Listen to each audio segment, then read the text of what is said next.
Hello, everyone, and welcome to our closing plenary of EFIB. And today's topic, green, circular, sustainable, how can industry help drive the SDG agenda forwards? We have 4 excellent speakers lined up. I think the next 90 minutes are going to be very fruitful. The format of today is we're going to hear from all of our speakers and then have a panel discussion at the end. So please feel free to put questions into the chat box. I'll be looking at them and pulling them out. You could direct them to an individual speaker or to the whole panel. Afterwards, our speakers, all of them except Charlotte, are available for the Jitsi coffee chat, and that includes myself as well. As per the rest of the week, our organisers are going to put the links into the chat closer to the time. So it's been a fantastic week at EFIB, and congratulations to Europa Bio for pulling such a successful event off. And thank you personally for the invite for myself to be here today. It's a great pleasure.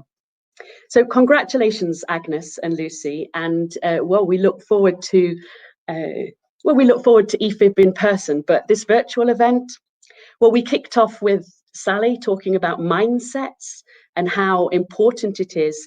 We're building something special here in the bioeconomy. It's disruptive and it's challenging. And so we need that positive mindset, which Sally so clearly said, in order to leverage a muscle. And then we went on from there to talk about fashion and bioprocessing and financing, acceleration of startups, which is so utterly critical, sustainability, novel, sustainable foods, and several other topics. A real whirlwind. And we're finishing today with a look from a bigger picture. There's a bit of finance, a bit of technology, a bit of everything, as you'll see, all from that perspective of driving the UN SDGs so that we're creating a world that's fit for the future. So that leaves me to introduce myself. My name's Sarah Hickingbottom, and I'm the CEO of BioVale. And BioVale is a not-for-profit cluster organisation. We're located just outside of York, and we represent the Yorkshire and Humber region and the wider UK. And we're really working to build that bioeconomy. Now, those of you who are paying attention visually will notice that actually there's a lot of logos on that first slide I have, BioVale being one of them. And that's because when I thought about what to say for the few minutes I have, I thought, you know what? I'm really proud of BioVale and 4 other regional clusters, because we've clubbed together for a number of years now to create Europe's bioeconomy intercluster, 3BI. And 3BI have a quite simple mission. In fact, it's in the name of our organisation, and that is brokering bio-based innovation. We're 5 clusters: the bioeconomy cluster, BioVale, circular bio-based Delta, CLIB, and IAR. And you can see on this slide our geographical regions. So we represent Germany, a couple in Germany, the Netherlands, France, and the United Kingdom.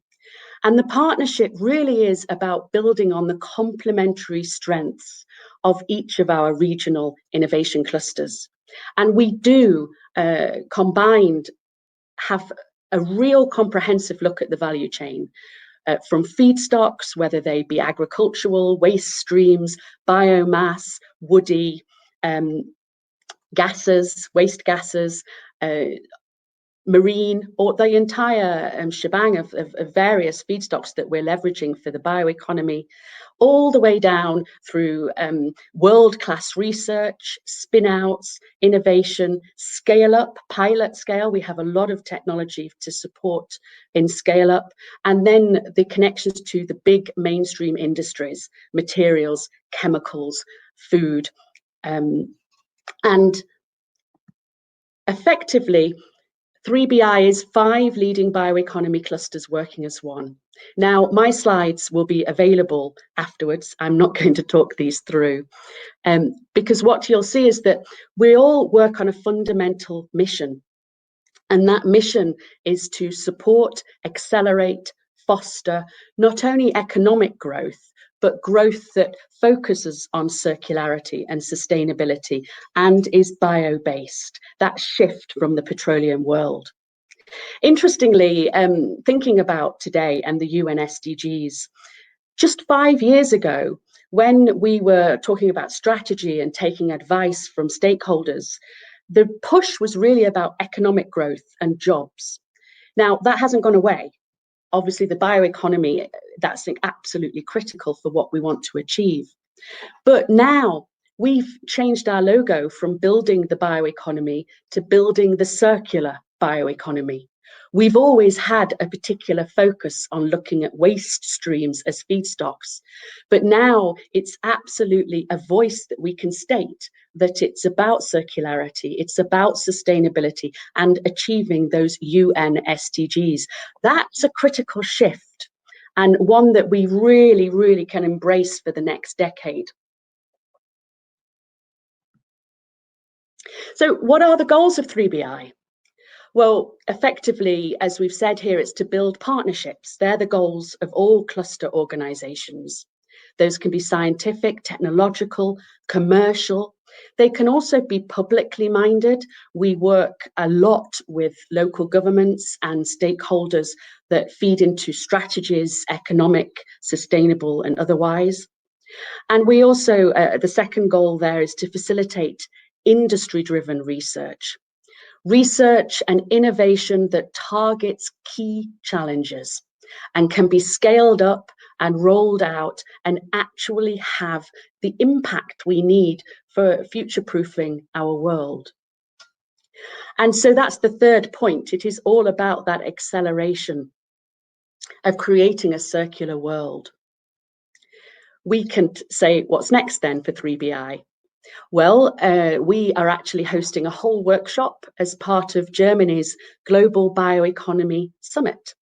That's taking place on, well, it's the week of the 16th of November, and we're on at 8 a.m. European time on November the 17th on scaling up the industrial transition to the bioeconomy. So we have speakers such as Evantium and LanzaTech and Braskem, DuPont, Mitsubishi, Circa. They're not all confirmed yet, but that's the plan. There'll be breakout sessions and registration should be open quite soon. If you go to the BioVale webpage, we have a link, or just type in Global Bioeconomy Summit. And earlier in the year, we organized a 3BI webinar. It was very interesting on crisis and opportunity. We thought we'd talk about the pandemic, not a topic that we've been talking about this week, which is quite a relief, but effectively that challenge, how to create a circular bio-based recovery in a petro. We are still living in a petro world, but it's now post-COVID and that opens doors. The recordings are available. It's on our individual websites, including the Bioeconomy website. Sorry, my apologies, including the BioVale website, if you take a look.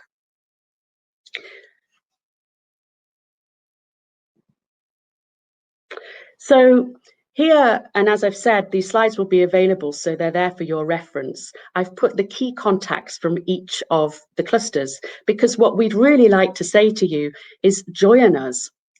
Join us via the 3BI cluster that represents your region and work with us. Now, some of you may actually be thinking, what exactly is a cluster compared to other organizations that are around? And effectively, we've heard this week from some brilliant, absolutely superb organizations who are focused on accelerating innovation. And that's what we do. And we work with technical teams and scale up, etc.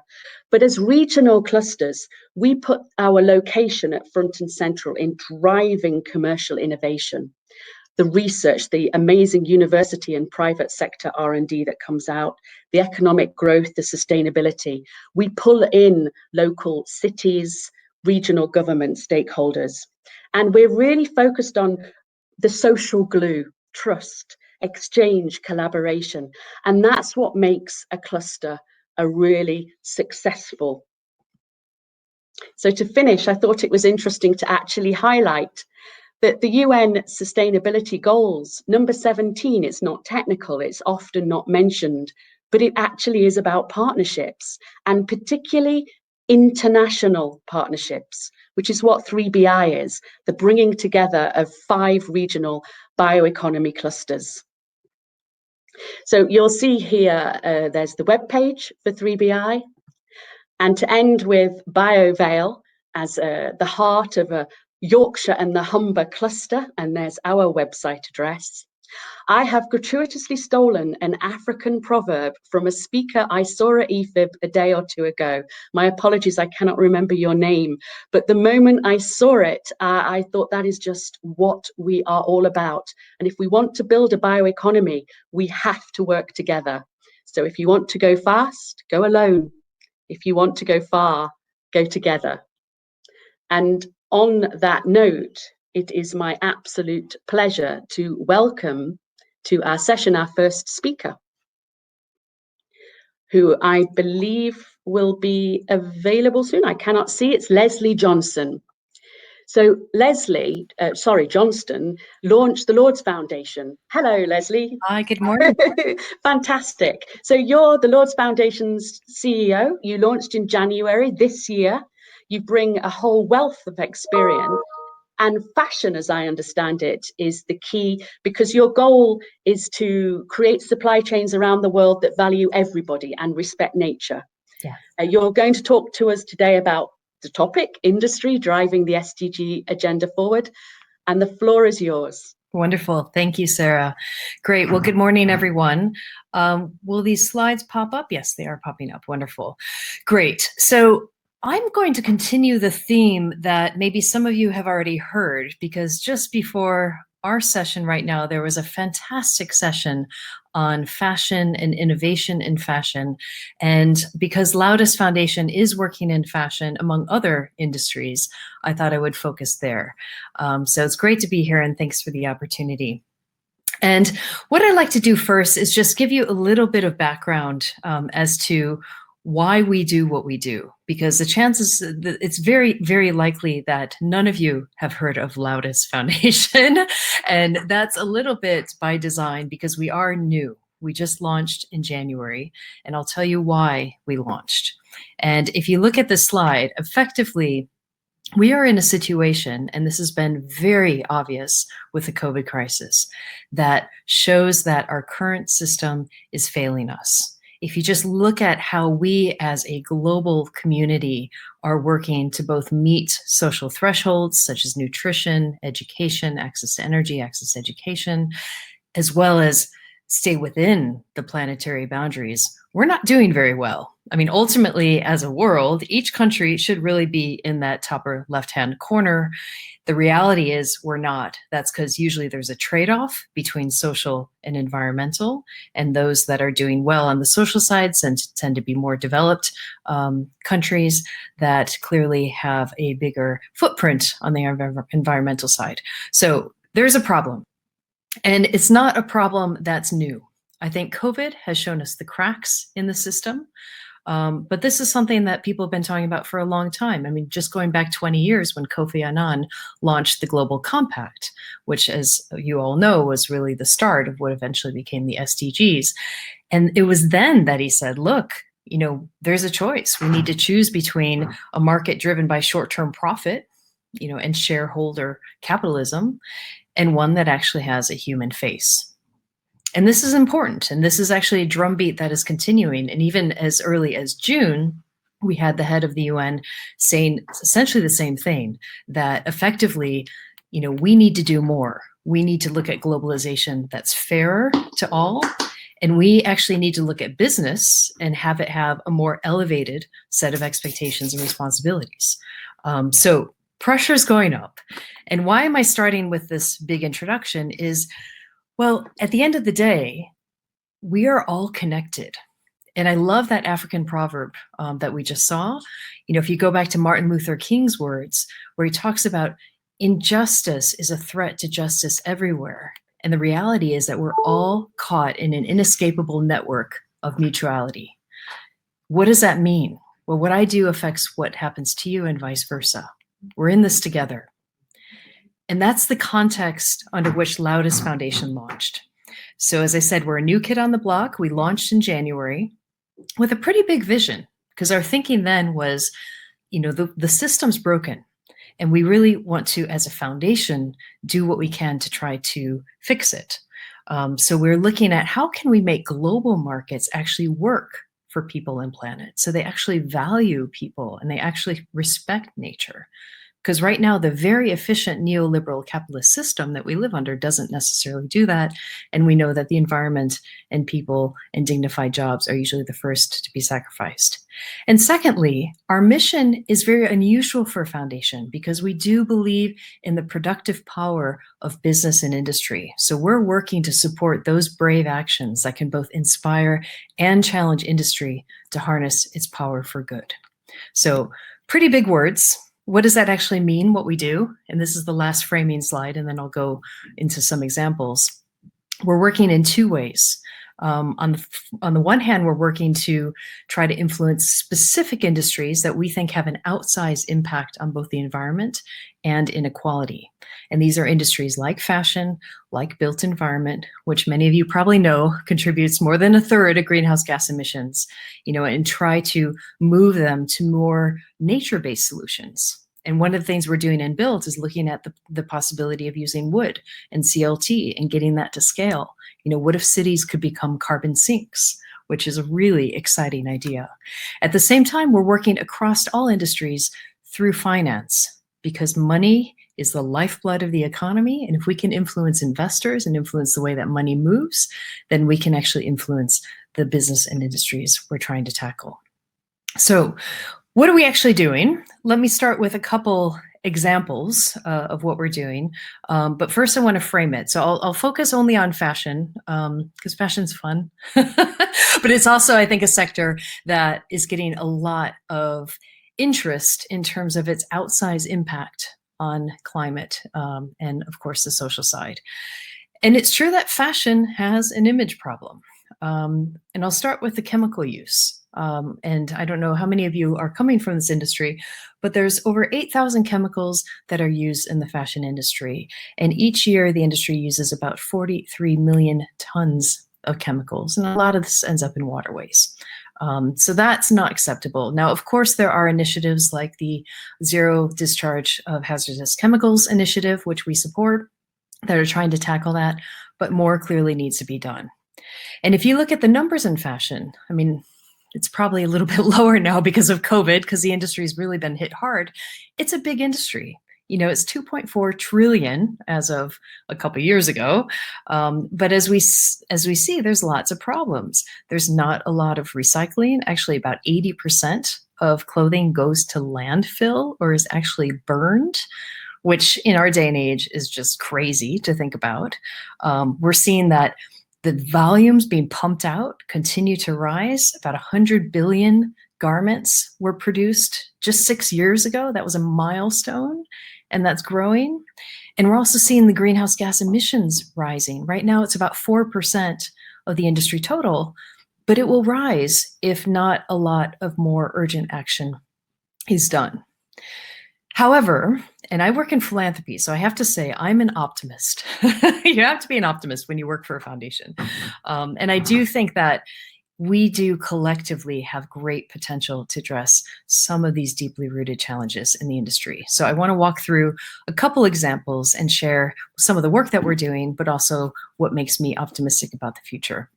And the first one is around innovation. There is a lot of innovation in this industry, and there's increasingly an embrace of more innovation to find new solutions to old problems. So, for example, we set up an organization called Fashion for Good. We set that up about 3.5 years ago. And since then, they've been able to support over 110 innovators directly. So they're an accelerator for innovation out of about 2,500 that they're tracking.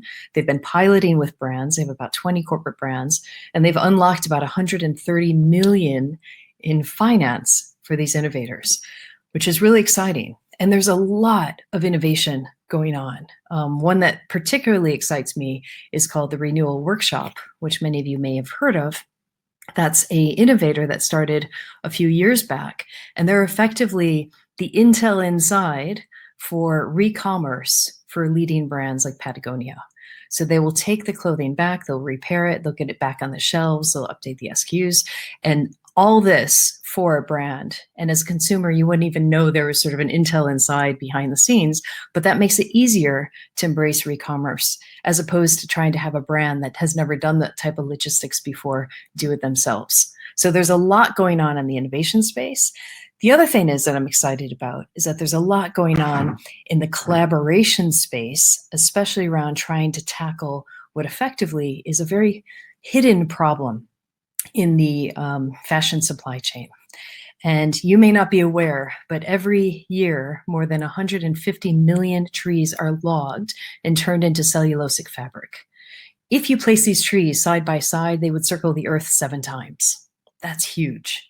And actually, between 2013 and 2020, the number of trees being logged every year and turned into fabrics such as viscose has doubled.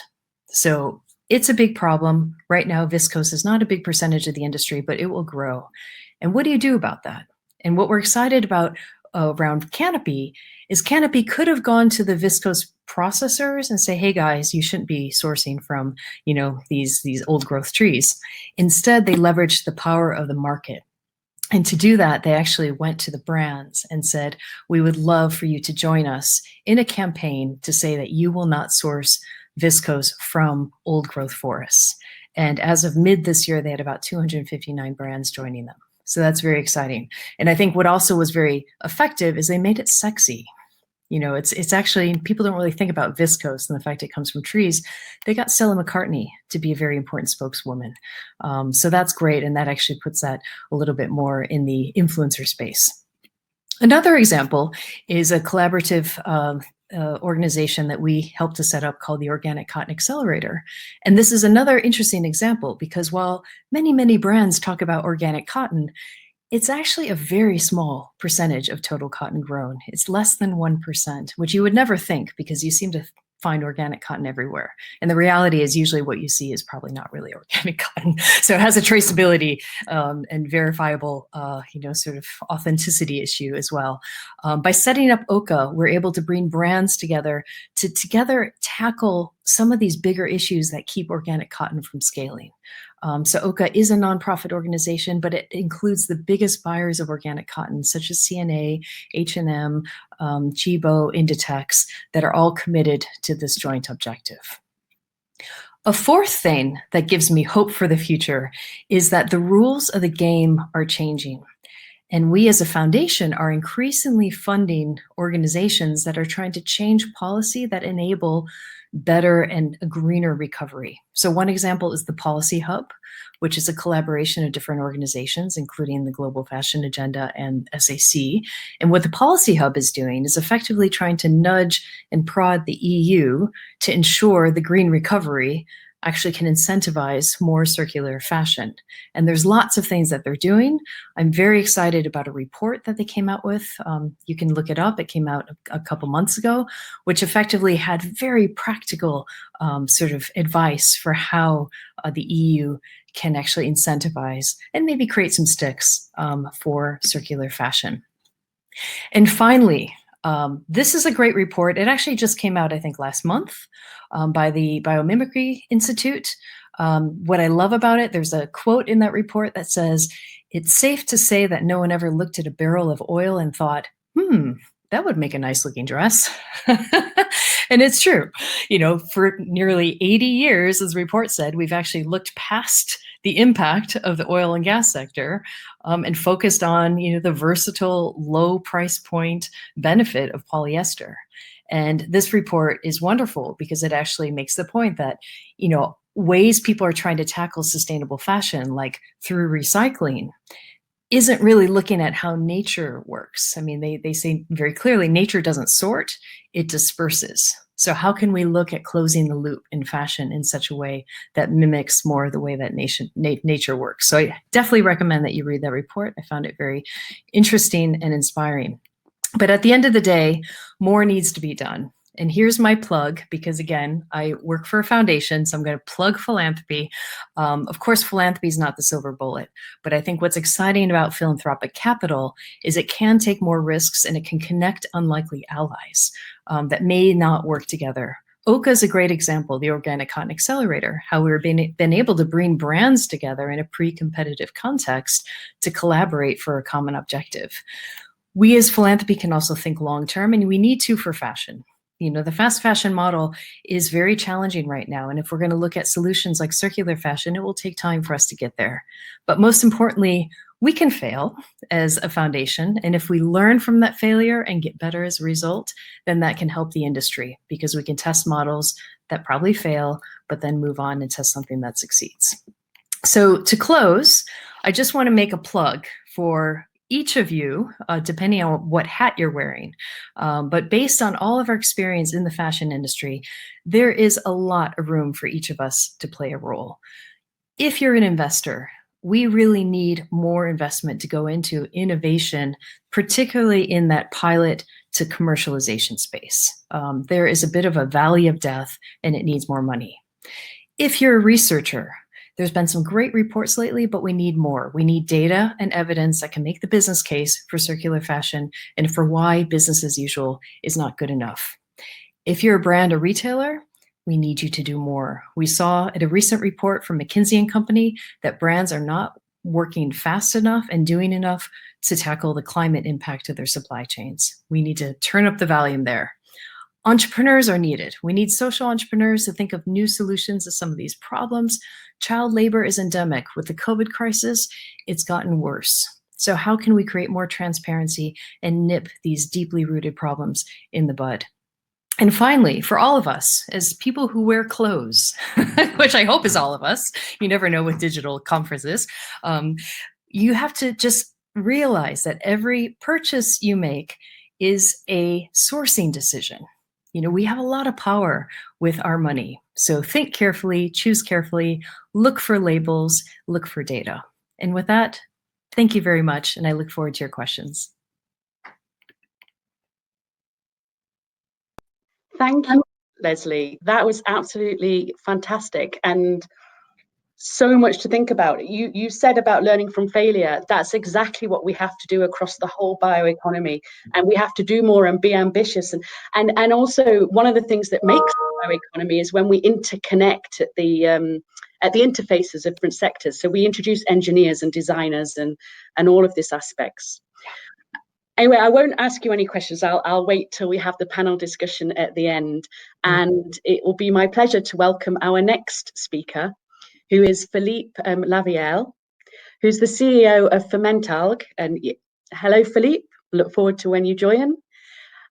Philipp's an accomplished entrepreneur. He's a veteran of the biotechnology sector.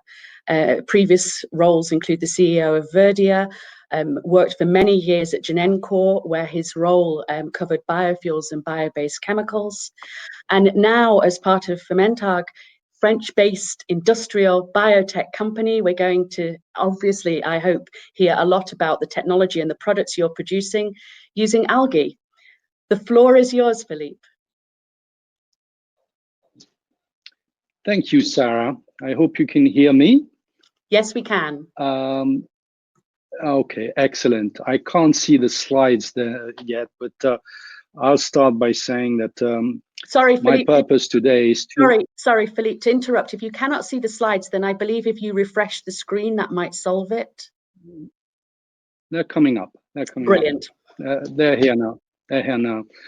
Yes, I was just saying that my talk today is to give a sense on how small and medium-sized companies contribute to these very ambitious SDGs as outlined by the United Nations. And so I'm representing Fermentalg today, and Fermentalg is a small company. I do have a small statement that I'm sure all of you are aware.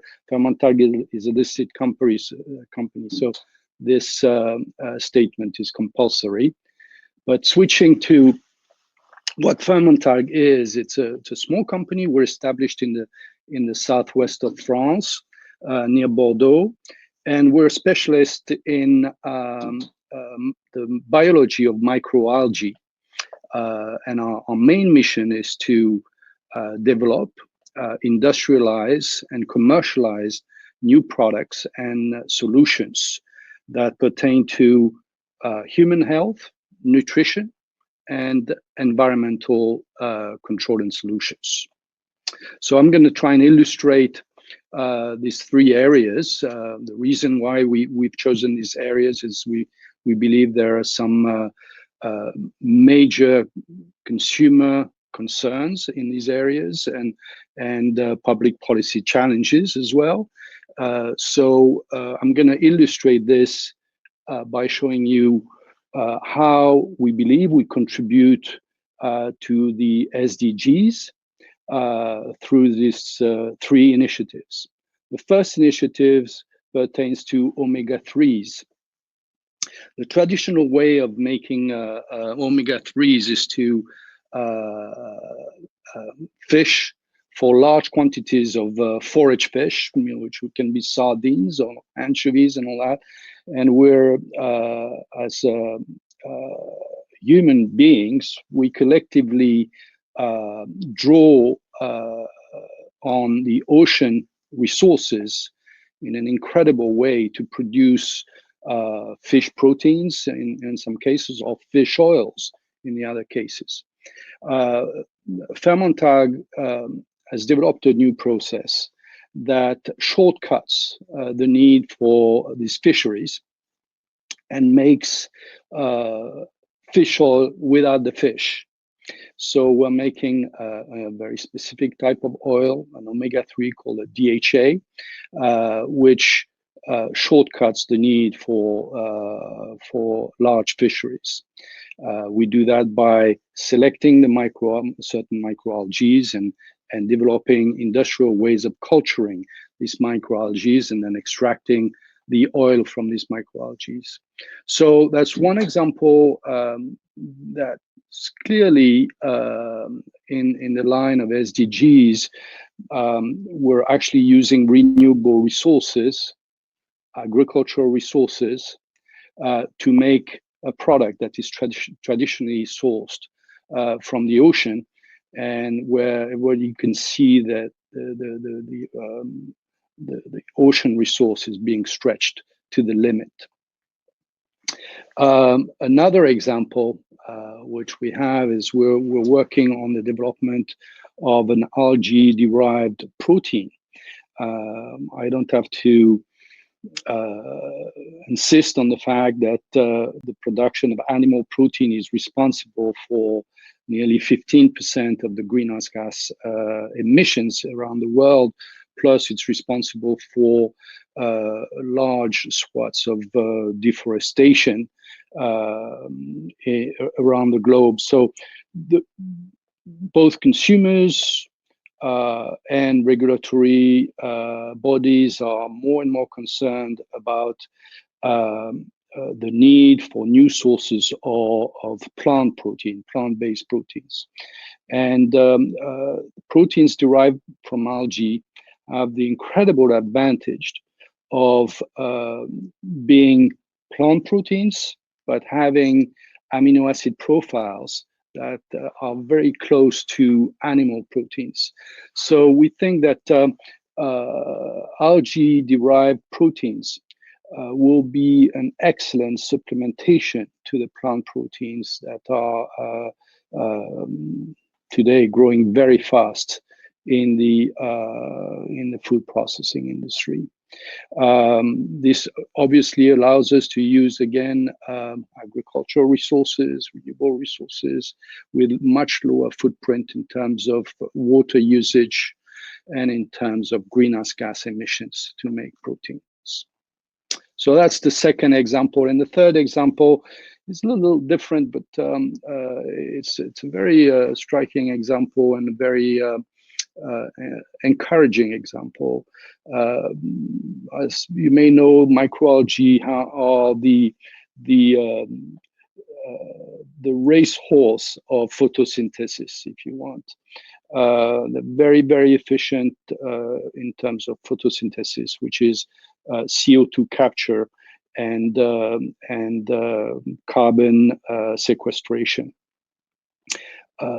Microalgae as a genus are responsible for most of the oxygenation of our atmosphere about 300 to 400 million years ago.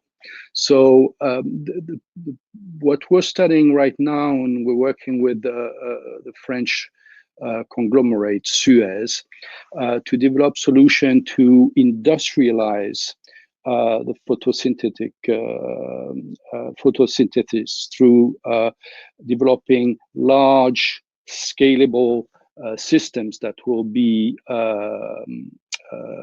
put in place next to large CO2 emitters, and that will allow these large emitters to capture the CO2 that they're emitting and convert the CO2 into organic biomass, which will be then valorized in animal nutrition, in biogas production, so renewable energy, or even in bioreforming products that will help with the reforming of agricultural soils.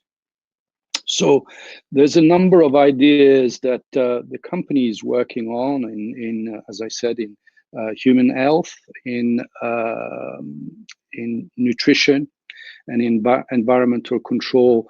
These are not ideas that are all at the same stage of development, and we're already in commerce, and we've already established an industrial supply chain for our omega-3s. So we now have the challenge of growing our sales and reaching out to the larger public, explaining why omega-3s made from microalgae are so much better than those made from fishing. The protein project is in a developmental stage, and it will require a couple more years to obtain the appropriate regulatory authorizations to become a commercial product. And the CO2 capture is actually reaching a stage where we're going to scale up the technology and try and apply it on various industrial sites and see how the CO2 emitters respond to these new kinds of solutions. So that's what I wanted to say. You know, we're a small company with large ambitions. We know that biotechnology and in a broader sense, biology and microbiology will provide solutions to the big challenges we have that are, as a human race, that are depicted in the SDGs. I'm convinced that small enterprises, because they're more nimble and they're more agile and they can take more risks, I believe that we will play a big role in the achievement of these SDGs. And I liked what Leslie was saying, that we will probably fail along the way, and we'll have to find the strength and the resilience to pick ourselves up and rebound on new solutions. So that's what I wanted to say. Thank you very much for having me, and I'm looking forward to our discussion later on. Thank you, Philipp. Absolutely fascinating to see such innovation. And as you say, SMEs, startups are truly the lifeblood, the engines of the bioeconomy. And our next speaker is Michael Defino. And Michael is from Planet First Partners, a principal, and Planet First Partners are investors that are aligned with the UN SDGs and indeed the European Green Deal. So if The SMEs and the startups are the engines of the innovation we're going to create. You, Michael, represent the fuel that the engines so desperately need. The floor is yours. Thank you very much, Sarah. So I was actually trained not to have slides, and our organization is only about 40 days old. So what I'm going to do, which I think is a bit of our roles as investors and partners as part of the ecosystem, is build on what some of my previous panelists said. So firstly, Sarah, I think, if we start from the innovation clusters, that's where the primary research, the primary science needs to begin. There was three things that I took from your presentation. First is SDG 17, which is about partnerships, which is one of the reasons why the third name in our firm, Planet First Partners, is partners and not capital, because that's really important, because it takes a village to build a business, especially when you're building businesses at the size of Oatly or AB InBev, which are multi-billion-dollar businesses. You can't do that alone, nor can we do that as individual investors alone. The second one, I was thinking about expanding your coalition to Ireland. In the Rebel County, there's a group called IndieBio, part of SOSFI, which is also part of Imperial College now.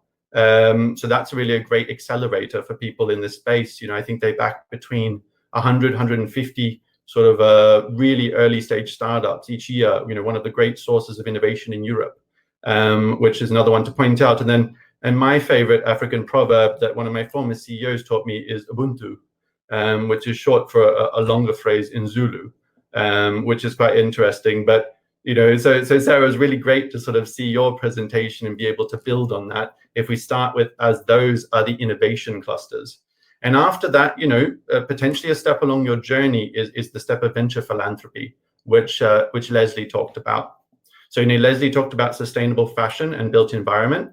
I quickly put on a jacket, Leslie, after your guidance, but unfortunately I'm more in the built environment as one of our themes. And I was thinking about, H&M or Global Fashion Group, or in Australia where I was born, it's called The Iconic, which are great, tech-enabled businesses really on that responsible consumption side and working along the journey, because fast fashion, needs to become sustainable fashion. If we can do the right thing for both people and the planet. Then I was also thinking about, family businesses in Bangladesh or sub-Saharan Africa, where, a lot of the world's production, so the responsible production side, is made in the global fashion industry, which is also, something we need to consider, both consumption and production. I saw you guys started in January, so we started on the 1st of September 2020. So we're about 40 days old at this point in time, although clearly, I grew a beard to make sure I look a little bit older than that. But, the people involved in Planet First Partners, our families and their previous generations in Europe have been around for a long time. There was one thing, though, that I did think about. We can talk about this in the Q&A, Leslie. I think you potentially implied that there was a trade-off between investment returns and social or people and environmental or planet outcomes. I don't think we think that that's the case. So, Oatly is a great example of that, recently valued at 2 billion by Blackstone, great Swedish business that grew in the Nordics, then grew into Europe, and then grew into North America, and is now going global, backed by our friends at Verlinvest.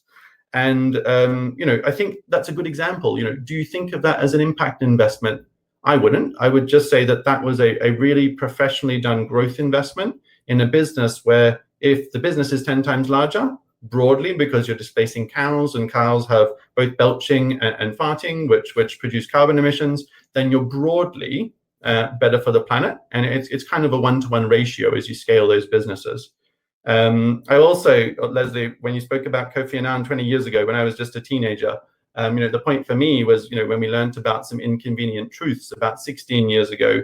And I think, the one in 2020 is David Attenborough's new documentary, which everyone should go and, on the weekend, if you haven't already, view that documentary as kind of the state of the art of 2020. I think Greta took up the flag, last year, and then David Attenborough's really taking up the flag again this year. So, generation is also, when you get to sort of the $1 billion stage and you're looking for a growth investment, I'm very happy they didn't call it Gore and Blood. They called it Generation Investment Management, but that's also about a similar age old, kind of getting to 20 years, getting to its teenage, and really, is something that we aspire to as Planet First partners to kind of grow up into that area. And then, so, that's venture philanthropy. And, the next important step, which is, fundamental for our business, is when you have those sustainability entrepreneurs or impact entrepreneurs, such as Philipp talked about. So, a French industrial biotech company in the west of France. I believe there's a great wine region next door where the Montepulciano grape grows quite well. And you also reminded me I haven't had my fish oil tablets this morning, so thank you very much for that. Merci, Philippe. But it's, there was an interesting point that Philippe made. If we think about biotechnology, trees is what we use in terms of photosynthesis, and we need both trees and solar panels. If you kind of think of a different way of kind of doing the same, a similar reaction using a different technology, we need both of those technologies to be able to save our planet.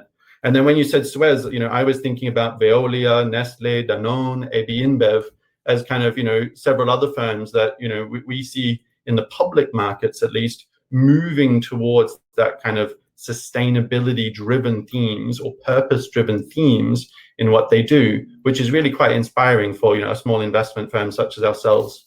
So, Planet First partners, the three grand challenges we look to solve are nutrition, health, and sustainability. And I lead the sustainability practice within our business. And the main one that I wanted to talk about, there's many SDGs. We have 9 themes out of 17, so slightly more than 50%.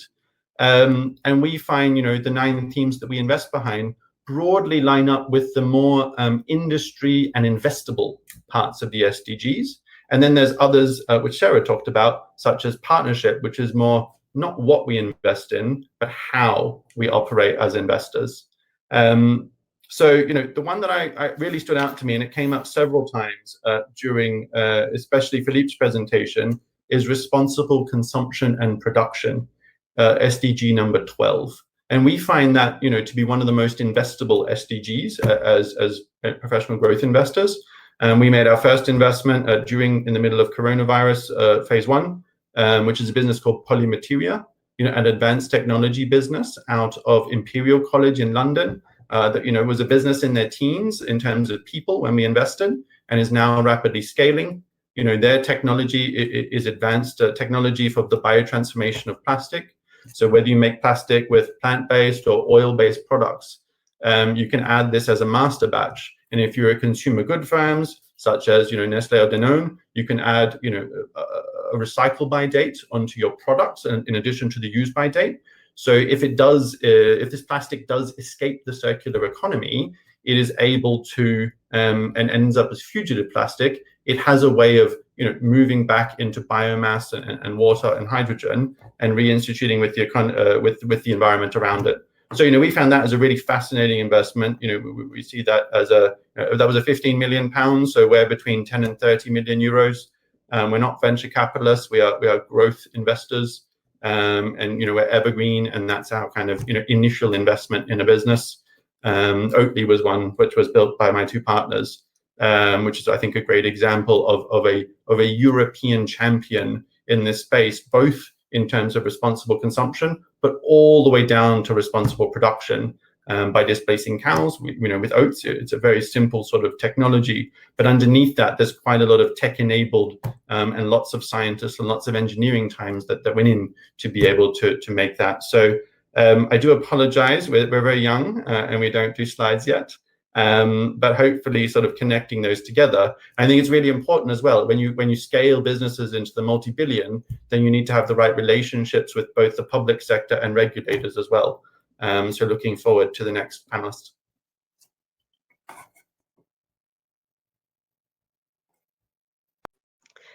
Thank you, Michael. What a whirlwind, fascinating, lots to talk about. But before we do, we have our 4th fantastic speaker. So I'm gonna, we've been focusing on non-profits. We've looked at small innovation and SMEs, etc., the role of finance, and now the absolute critical role of the public sector, the European Commission. So our 4th speaker is Charlotte Sode, and Charlotte is the head of the sector of bioeconomy team at the European Commission. Welcome, Charlotte. It's fantastic to have you here. You're going to talk about the contribution of the EU bioeconomy to the Green Deal. and you have an incredible background in agriculture and the whole role it plays to drive the bioeconomy forwards as our biomass, our feedstock. So really delighted to talk about here how the Green Deal is going to support our work. The floor is yours. Thank you very much, Sarah, and hello, everybody. Thank you for inviting me here today at this plenary session of the European Forum for Industrial Biotechnology and the Bioeconomy. It's an important event, and I think that this year's theme on advancing the green economy with biotech innovation is extremely pertinent to our biggest challenges today. I've already heard some really interesting presentations here, and I think like the more generic things which come through about having the courage to try, having the courage to fail, and being optimistic, that's like really the good messages. And also what Sarah said, that doing it together, this is how we get far. So that's just great to hear. And I regret that we can not be together physically, but I also think that this virtual way is extremely useful, and it's also a green way of doing it. So that's really positive that we can continue to have these exchanges. So I move the slide. So yeah, I'm going to talk to you about the bioeconomy and also the European Green Deal and a few other aspects and how it goes together. So in December 19, you will all know that the Commission took a historic step with the launch of the European Green Deal. So the overarching goal is to achieve climate neutrality by 2050. And this means that the Green Deal has an extremely ambitious package of measures which should enable the European citizens and businesses to benefit from the just transition to a cleaner, greener and fairer society. What it means is that the transition we will have to go through, it's across all sectors of the economy and the society. On the slide, you will see a number of the links. On top of that, I mean, we are now in an extraordinary period with the COVID crisis. It has a profound impact across Europe and the world, and it will require unprecedented efforts to protect lives and protect livelihoods and build a lasting recovery. It will also require a reorientation and a redesign of key policy actions to respond to these challenges. So this summer, there was an important agreement on the next generation EU recovery plan and on the long-term budget. And this will help us to kickstart a sustainable recovery and protect and create jobs. Within this recovery, I think the European Green Deal will be our motor and the compass, and it will lead us into the necessary green and digital transition. So as said, we will work on many fronts, and here in my presentation, I like to focus on two aspects. So one is the research and innovation, which will be an extremely important lever and enabling factor for the transition. And then firstly, I would like to talk to you about the bioeconomy, which is an excellent example for green growth. So what it does, the bioeconomy, is that it reconciles environmental performance with promising economic and social opportunities. And this has to be a critical part of our recovery when we build back the economy in a sustainable way. Oh. Wait, I'm sorry. Looking for the right slide here. Here we go. So this is a kind of slide that maybe I can present you in a virtual format, but which would not be possible in a physical conference because there is a wealth of information in there. And what it is about and what I want to show is a contribution of the bioeconomy to the Green Deal. They are manifold. I think this has been recognized at several stages. So recently it was mentioned in the Commission's Strategic Foresight Report, which recognized that there is a big potential in the bioeconomy to have this green growth. The bioeconomy was also one of the 7 strategic building blocks towards achieving a net zero greenhouse gas economy by 2050 in the Clean Planet for All communication. The bioeconomy links up with the biodiversity strategy, with the farm to fork strategy, with a new industrial strategy and the circular economy action plan, and of course also with the upcoming forest strategy. So all this just to say that I think there is a massive amount of political initiatives which all aim to take us in the right direction towards a more sustainable system. Let me also make a reference to the Commission President in her State of Union speech recently, where she mentioned that the construction sector can be turned from a carbon source into a carbon sink if organic building materials like wood and smart technologies are applied. So I think what it comes back to is that a fossil-based economy and a climate-neutral Europe needs this circular and sustainable bioeconomy. This means that we are entering a new phase of increased relevance for the bioeconomy in Europe. We have to reply to these challenges which we are facing across a broad range of policy areas. So to maximize the contribution of the bioeconomy, we need to think in many areas, and in particular, we also need to reflect on how we make the best synergies with other policies. I will come a bit back to that later on. Here on this slide, you will see the front page of our EU bioeconomy strategy. So it was updated in 2018. It aims at deploying a circular and sustainable bioeconomy in Europe. But you will know, I think you are the front people to know that the bioeconomy is already a central part of our economy. It comprises more than 10% of the EU gross domestic product, and it employs around 9% of our workforce, and it concerns the production, processing, and utilization of precious biological resources. With the strategy, we aim to take it even further and deploy it further in a way which will contribute to our highest political priorities. The strategy addresses global challenges, such as meeting the Sustainable Development Goals and also the climate objectives as set in the Paris Agreement. On this slide, which you have here, you see the 5 objectives which are spelled out in the strategy. The first one, this is to feed the growing world population. And you will see this is also what we have in the Sustainable Development Goals.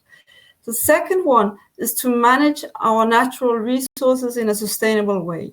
Thirdly, we need to replace the fossil resources. 4, mitigate and adapt to climate change. And 5, create jobs and growth. So coming back, you will see a big overlap between this and the Sustainable Development Goals. The bioeconomy is a holistic strategy. It cuts across many sectors and policies and markets. It has a systemic approach. I'd like to highlight 2 particular strengths about this. I think by taking this holistic approach and by putting the relevant actors from different sectors together, there's a unique position to look at all 3 aspects of sustainability. So that's economic, social, and environmental, and also to look at possible trade-offs. This is important because we need to ensure that we remain within the ecological boundaries of the planet. The second one I would like to highlight as a strength about the strategy is the way it connects research and innovation with relevant policies, businesses, and markets. This is essential because this can drive novel bio-based value chains, which in turn generate new economic opportunities through modernization and reorientation of our production systems and industries. The strategy has an action plan which is centered around 3 priorities areas. And within those, there are 14 concrete actions. You will see the priority areas at the bottom of this slide. So the first one is to boost the bio-based sectors, unlock investment and markets. The second priority is to deploy local bioeconomies rapidly across Europe. And the third one is to understand the ecological boundaries of the bioeconomy. I'd like to go into some bit more details around some of the actions. I think that could be interesting to dig a bit deeper. So under the first priority, which I mentioned, there are really some great examples of bio-based industries which are proving the close connection between European support for research and innovation and the deployment of innovation under market conditions. These new bio-based value chains have a real potential to create jobs and drive economic growth. I think that we have already here today in the session heard some good examples and ideas around this. If we look at climate and renewability, bio-based sectors can offer innovative solutions for decarbonizing the economy through fossil-free materials. It's resource efficiency, it's around circularity, and it's around sustainable energy. Looking at it like that, what comes out is that the bioeconomy is a renewable element of the circular economy. More concretely, you are probably aware that we have the Bio-Based Industries Joint Undertaking, which is an important 3.7 billion public-private partnership which aim to transform renewable biological feedstock into bio-based products. As a follow-up to this, we have a proposal for a new public-private partnership called the Circular Bio-Based Europe. The overall objective of this CBE partnership is to drive forward the societal transition to a sustainable bio-based economy through increased research and innovation, which can lead to sustainable and competitive solutions, which will be circular and also which will use biomass, residues, waste in a sustainable way. Lastly, I would also like to point to the 215 million European Circular Bioeconomy Fund, which is co-financed by the Commission and the European Investment Bank. It was launched on the 1st of October, so very recently, with a first closing of 82 million euro, which provides financing to the innovative growth stage. This fund will support broad market access for innovations from the bioeconomy sector. So all this is under the first priority of our action plan. Then moving on, and under the second priority, which is about deploying the bioeconomy locally across Europe, we have also several activities going on. This autumn, we will launch a European Bioeconomy Policy Forum and also an expert group to support the implementation of a policy support facility. These initiatives will support member states in deploying the bioeconomy locally. So it can be a forum for various discussion, exchange of best practice, and also providing support to the member states which do not yet have a national bioeconomy strategy. We're also looking into education in the bioeconomy sectors to ensure that we will have a workforce which is equipped for deploying a sustainable bioeconomy.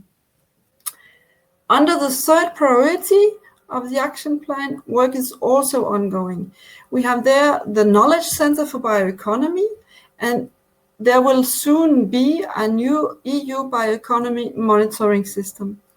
So there has been a great advance in these areas, but an enhanced knowledge base and further research, innovation, and monitoring, that's needed. And therefore, we will have to go on in order to make the big bioeconomy even more sustainable and also to ensure that we have the necessary evidence to support the policy making.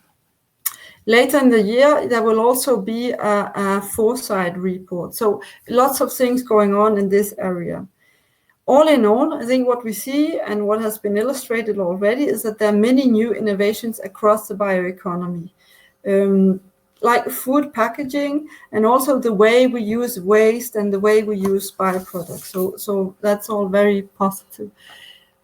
I will here like to move on and move more into the research and innovation side. So what we need is to continue to have the forward-looking and impact-focused research and innovation. We must build confidence in the transitions ahead across all sectors, and we need to make sure that we bring everybody along with us. So we can test, demonstrate, and scale up new approaches and solutions.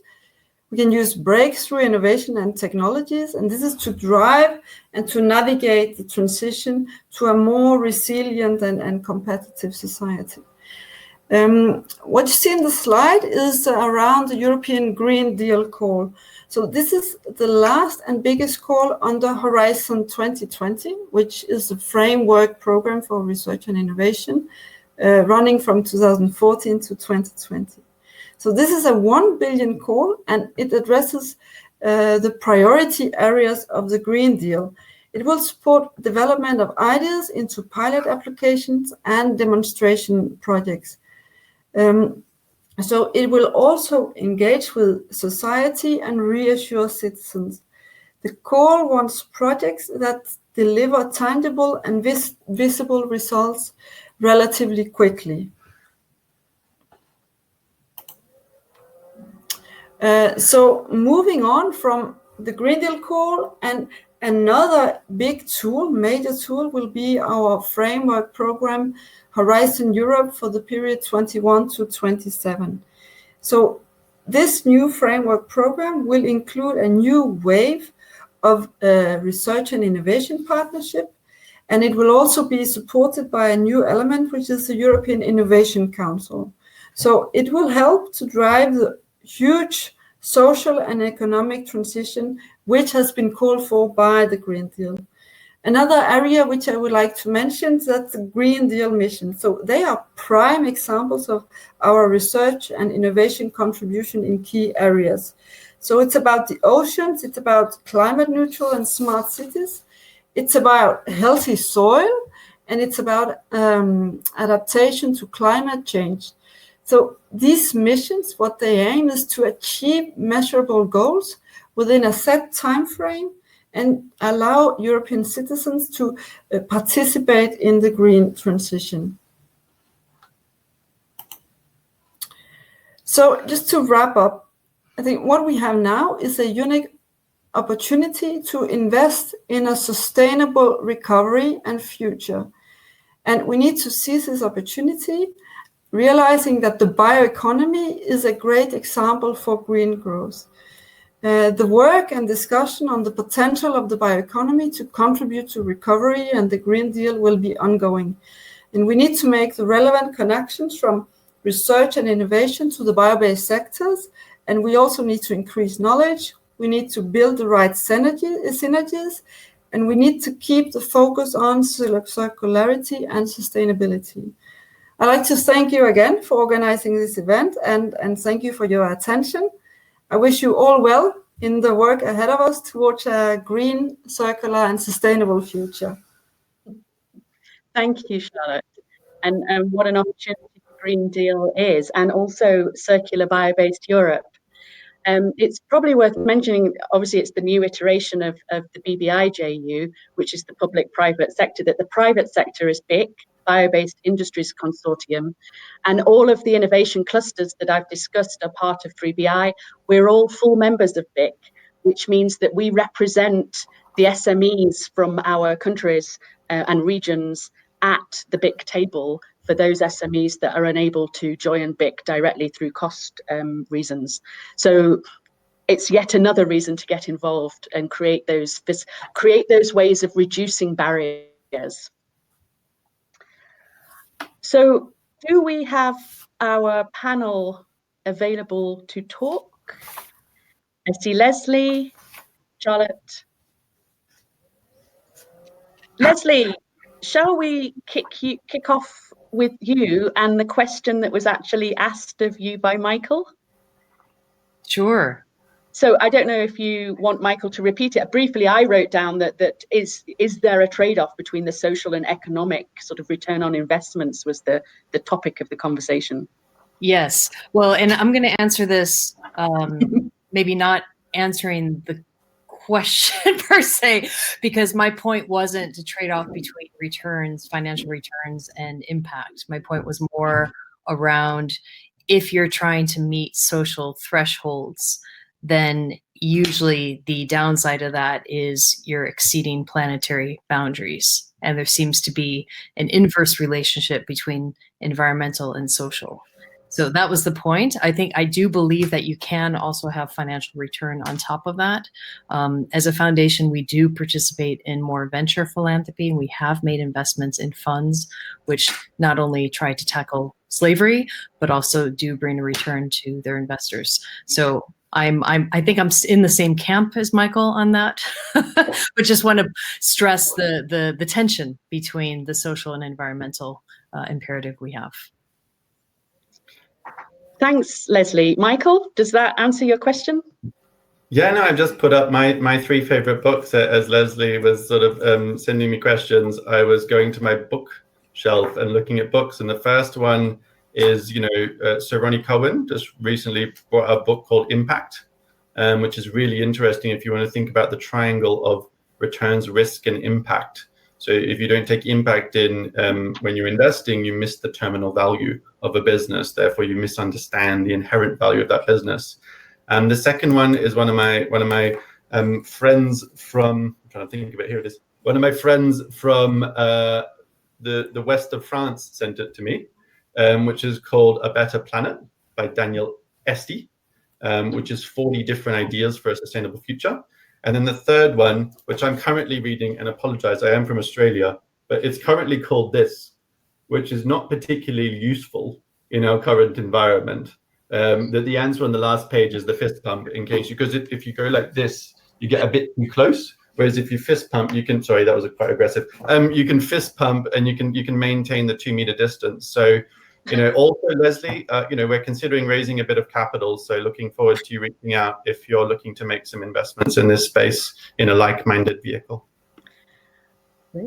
That sounds extremely good. And actually, Philipp, you were asking as well about growth investment. I don't know if this is something you're finding challenging. I don't think you know, what steps you're taking, where you are on that stage. Wow, yeah, it's always a challenge, but I mean, raising capital at any stage of development is a challenge. So different challenges. I wouldn't. I hear a lot of people talking about the valley of death and all this, and I really don't subscribe to that terminology.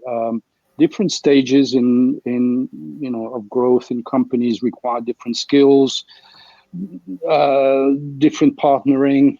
So yeah, that's a big challenge for an entrepreneur. Is to, when you start small, is to picture the various stages you're going to have to go through and evolve as an entrepreneur. And you don't evolve on your own. You evolve by growing a team around you that allows you to cover more bases.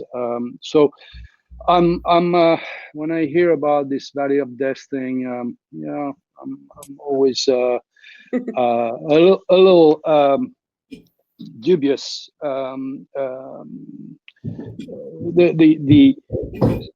The affinity of capital to enterprise is not to be demonstrated. If you have a good story, if your story is well oriented, if you have put the various cogs in motion to show that you're progressing, you will find capital. You will find capital. What we see often are entrepreneurs that start on a great idea and are very good at an early stage of development by their enthusiasm, their passion. That allows them to raise the first rounds of capital, but then they don't evolve, and at a point, passion and enthusiasm is not enough. to mobilize the capital you require. So it's a growth story for the entrepreneur as well. It's not just capital that needs to grow. Agreed. Yeah. That Leslie, you were saying that you'd like to respond. Is this to the question? I'm not 100% sure what you can see, but the question that was written about acceleration and what level of investment, is that what you're looking to respond to? I wanted to respond to the Valley of Death comment. Okay, go ahead. Actually, I think, Philippe, you should move into philanthropy because you're very optimistic about the ability of entrepreneurs to find capital. No, I wanted to just respond to that from the point of view of sustainable fashion innovations, which we believe is a $20 to $30 billion opportunity. And we're not seeing financiers come to the table. And there's lots of reasons for that. But that's where it gets interesting, because I think that's where you have more subsidized funders like philanthropy playing a role, which, we're trying to help make investees be investor ready, before they could then actually take their Series A. So we do see a gap. Maybe, Philippe, we can talk at some point later, because I'd love to know sort of what is your secret sauce to try to get investees the money that they need. And I think, Leslie, that's really important, because if you're a first-time entrepreneur, go to an accelerator. It's an absolutely amazing way to sort of learn the skills, right? If you're a second-time entrepreneur, you probably already have a bit of a network, so take an angel round. And when you're a third, fourth, fifth-time entrepreneur, that's when you come to us when you found your business, because you can probably handle 10 million euro of kind of growth investment, if that makes sense, because you've been there once, twice, 3 times before. And then, building $1 billion business, it does take a village. It takes at least 9 months at the same time to make a baby, no matter what someone will tell you. I've never seen someone build $1 billion business in less than 9 months, unless it's in Silicon Valley, which the valuation doesn't make sense. But, Europe has the opportunity to be the sustainable investing capital of the world. And I'm talking about Europe. So it's one reason why our firm is headquartered in both London and Brussels. We feel like we wanted to cover the whole of Europe in its current configuration. But it's really important to be able to sort of do that. And, there's 10 trillion of capital that's going to be mobilized for sustainable investing, right? So Michael, if I can interrupt you, you're actually skirting around the edges of you don't need to mute. You're skirting around the edges of a question that is in the chat, which I'd like you to hone in on, if that's okay. And that is, you're talking about the need to attract the investment. So what does Europe need to be successful in that attraction of the investment? I may allow Charlotte to speak. At scale, by the way, at huge scales. Yeah, I may allow Europe to speak on behalf of Europe, because while I've been an entrepreneur and a philanthropist and an investor in my life, I have not been a regulator yet. So I will allow Charlotte. But I think, we think of the 5 Ps, and Leslie and I were starting to talk about it. So, if your business is purpose-driven, number one, and it has profitable growth, so real unit economics that make sense, then it's people-centric, in the better for people, but both in terms of your customers, but also the talent that works for you. Planet first, that is tends to be an important one for us. And once you have those 4 building blocks, the 5th one is potential for growth. And you can only get to the 5th P if you have the first 4. People often jump and kind of miss them, but that's just one way to think about sustainable investing in this space. Whether you're an entrepreneur, an investor, or an advisor, it's just different versions of the same core tenets, right? A sustainable business must, for example, have profitable growth. Otherwise, it's not a sustainable. No, thank you, Michael. That's great. Just a couple of other questions that are in the chat. One has been asked about. It's off topic slightly, but fascinating. It's about the market for Europe, potential using certain European crops. Can I say, Juliet, I'm going to be in a Jitsi chat afterwards. This is partly my background, and I'd be happy to talk it through with you, but we're not really the conversation to have in this forum. And then other ones, actually, Charlotte, do we have an idea of the timeline for the CBE being rolled out?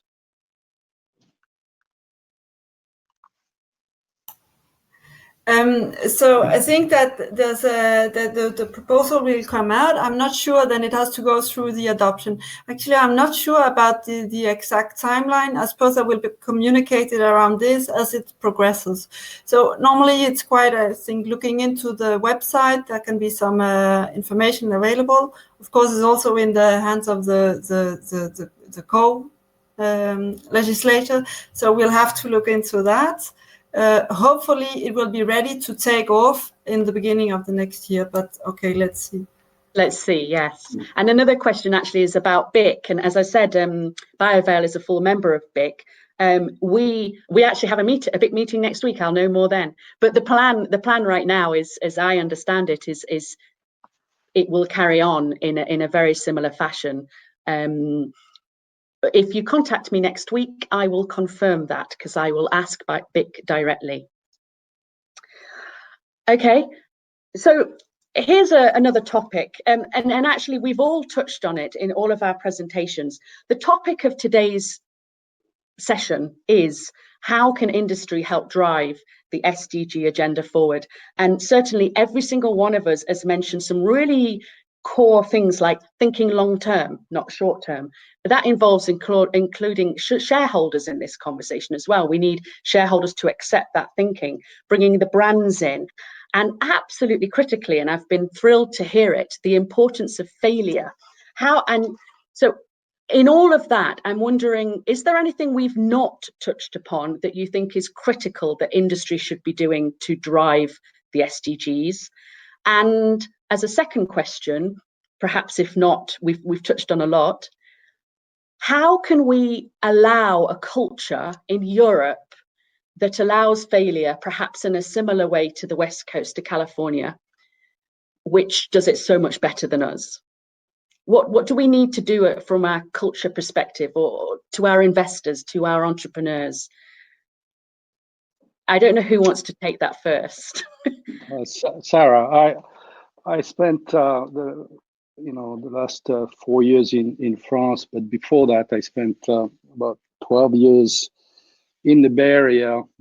So in that environment, entrepreneurial environment that people dream about around here. But one thing you have to know is the ruthlessness of that environment.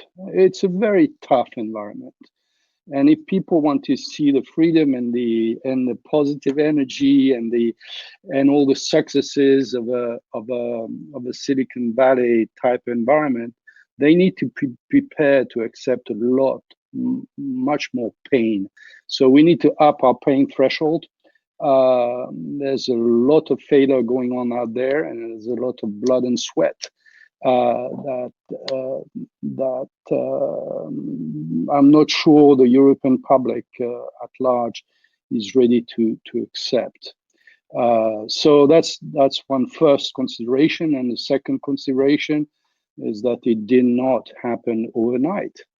Silicon Valley has been built over 70 years of constant investment in academics, in the military industrial complex. I mean, there's been so many elements over so many years, so many decades. So the thought of having, being able to create a Silicon Valley type environment in Europe just because we want it is a bit of wishful thinking.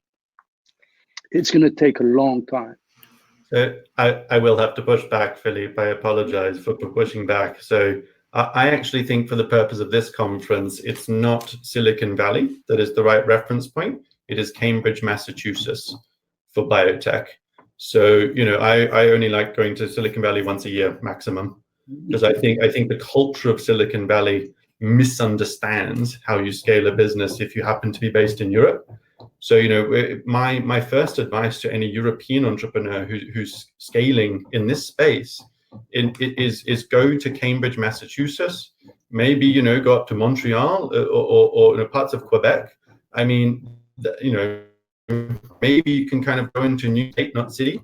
Like, there's hubs there which are much more powerful for these entrepreneurs. But we can create it between the south of Ireland and France. That there is this ecosystem in Europe, and London is a helpful piece of the puzzle. Thanks, Michael, because that's the plan. The plan is to bring it back here. We don't want to export it to the Americas. So, and Sarah, can I just wanted to please pop in on your first question that you raised, what's missing?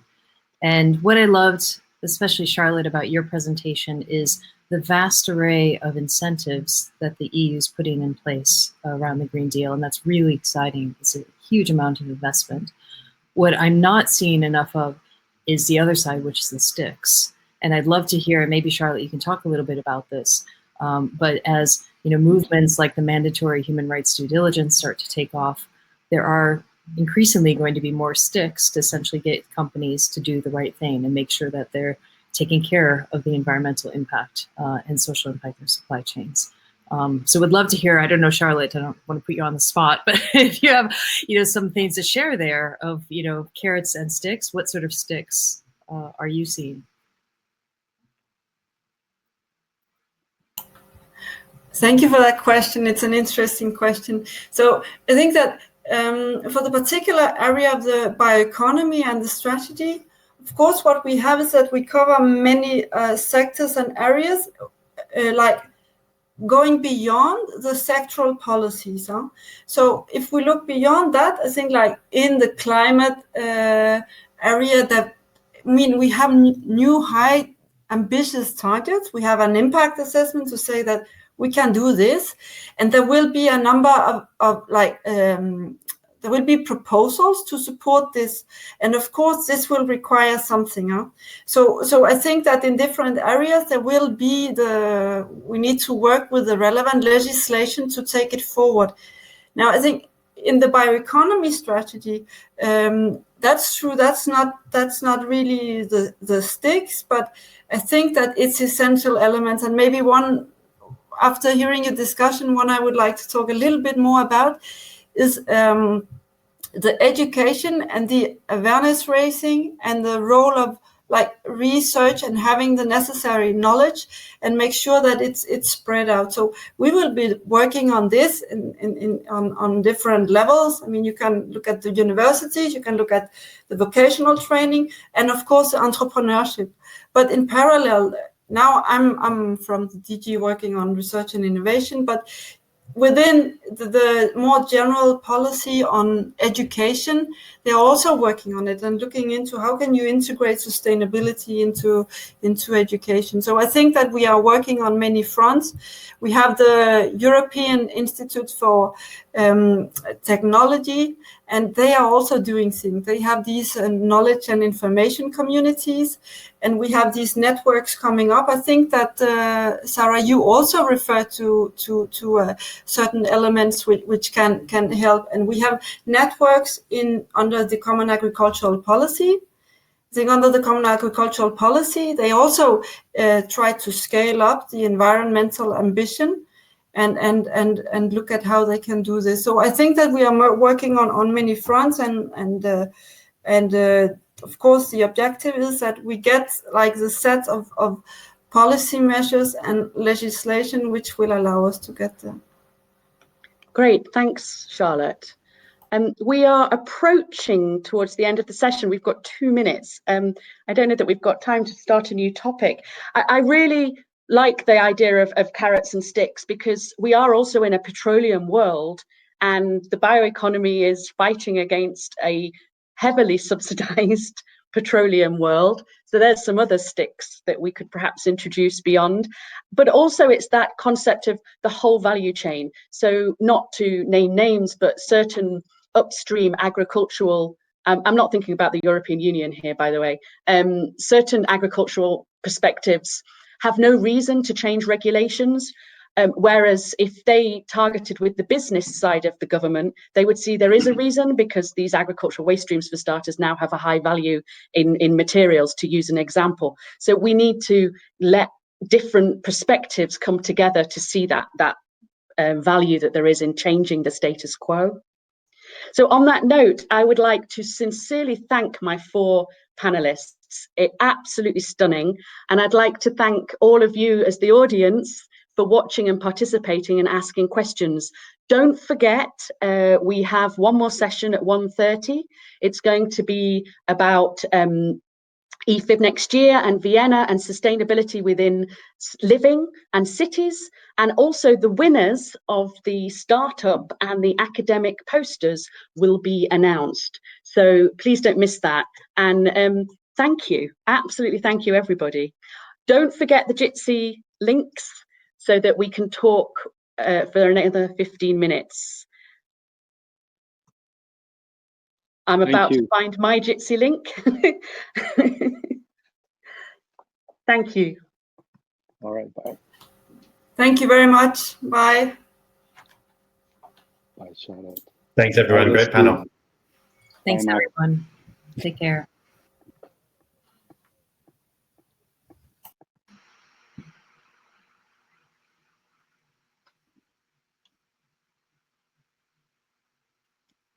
Uh-huh.